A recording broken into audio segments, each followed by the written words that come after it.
Every single day, you look in a mirror. You do it without thinking.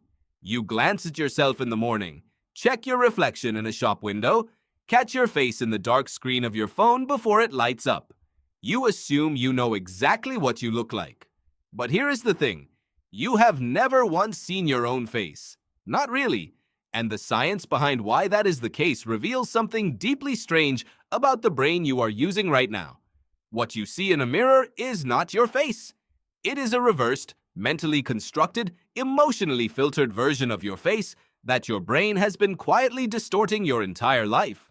Psychologist Paul Ekman spent decades mapping the 43 individual muscles that produce human facial expressions, and what he found should unsettle you. Your face moves in ways you are completely unaware of. Micro-expressions that last less than 1/5 of a second. Asymmetries you cannot consciously control. And your brain, without telling you, edits all of that out every time you look. So who is the person staring back at you? The answer begins long before mirrors were invented. Your ancestors lived in tight social groups where reading faces was survival, not your own face, other people's faces. The human brain became extraordinarily sophisticated at decoding the expression of a stranger across a clearing, detecting fear in a friend's eyes before they screamed, recognizing trustworthiness in a face you had never seen before. This is the part of your brain that evolved. The part that processes your own face never needed to be accurate. It only needed to be useful, and useful is not the same as true. Neurologist Antonio Damasio documented patients who lost the ability to recognize faces entirely, including their own reflection, through a condition called prosopagnosia. What this research revealed is that the brain processes your own face in a completely different neural circuit from the one it uses to process everyone else. You are, neurologically speaking, a special case, a category of one. And categories of one are almost impossible to calibrate correctly. There is a second distortion at work, and it is worse than the first. When you look in a mirror, you do not see yourself the way a camera would. You see yourself the way you feel. Researchers at the University of Chicago ran a series of experiments in which participants were asked to rate the attractiveness of photographs. Some photographs were of strangers, some were secretly of the participants themselves, with one version being their true mirror image and one being their actual face as others would see it. And the result was striking. People consistently rated their mirror image as more attractive than their true face. Because the mirror image is the one the brain has been rehearsing for years. It is familiar. The brain codes familiarity as beauty. This is called the mere exposure effect, first documented by social psychologist Robert Zayonk in 1968. You like what you know. And you have seen your mirror image so many times that your brain has decided it must be good. But here is the twist. Everyone else on the planet has only ever seen your real face, not the mirror version. Your face, to you, looks slightly off in photographs.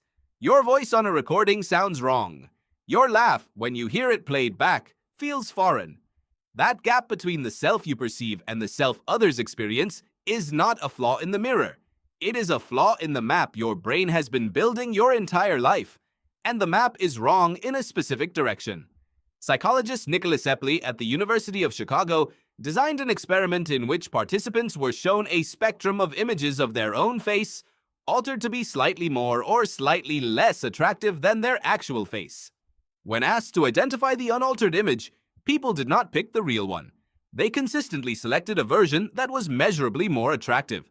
The brain does not distort randomly. It distorts toward the better version. It is not protecting you from reality. It is constructing a slightly improved alternative and presenting it to you as reality every single time you check your reflection. Think about what that means. The person you believe yourself to be, physically, is a composite. Part memory, part emotion, part wishful reconstruction. Every time you have looked in a mirror and felt vaguely reassured or vaguely disappointed, your brain was not reporting on reality.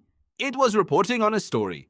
And that story has been updated incrementally, every morning, every bathroom glance, every reflective surface, until the story feels indistinguishable from fact. There is a third layer, and this one goes deeper than appearance. Your face is asymmetric. Significantly, measurably so. Researcher Carl Grammer spent years studying facial symmetry and its relationship to how other people perceive you. And what he found is that near-perfect symmetry is associated with perceived health, trustworthiness, and attractiveness across almost every culture on Earth. But here is the thing your brain will not tell you. You are not symmetric. Nobody is. And the mirror makes it worse by showing you the flipped version, which means the asymmetry you are used to seeing is the wrong asymmetry. In a photograph, your face surprises you, not because it looks bad, because it looks like someone else wearing your features. That surprise is important. Pay attention to it. Because that moment, that fraction of a second when you see a photograph of yourself and something feels wrong, that is the closest you will ever come to seeing yourself the way another person sees you. It is uncomfortable precisely because it is more accurate. The brain resists it. It flags it as off, as foreign, as not quite right. And in doing so, it reveals the gap between the face it has been constructing and the face that actually exists. You have been living inside that gap your entire life. There is something even more fundamental hidden inside all of this. Your brain does not just distort your appearance, it distorts your entire sense of self in the same direction, by the same mechanism, using the same tools. The research of psychologist Shelley Taylor at UCLA established what she called positive illusions, the consistent, cross-cultural, deeply embedded human tendency to see yourself as slightly more capable, slightly more ethical, slightly more attractive, and slightly more liked than the evidence actually supports. It is not narcissism, it is architecture. The brain is built this way because a slightly inflated self-model keeps you moving forward, keeps you trying, keeps you investing in a future that is not yet certain. The distorted mirror is not a bug, it is a feature.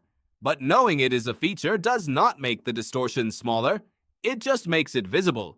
And visibility changes something. Once you understand that the face in the mirror is a construction, you start to wonder what else your brain is quietly editing before it hands you the results.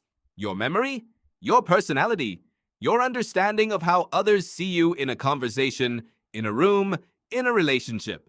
The mirror is just the most literal version of something your brain does everywhere, all the time, without your consent or awareness. Every morning, you will look in that mirror again. You will see a face you recognize. You will make small adjustments, smooth things, check the version you know, and accept it as real. And somewhere behind that reflection, your brain will be doing what it has always done, taking the raw material of what you actually look like and building the version it needs you to believe in. The face staring back at you is not a reflection. It is a decision.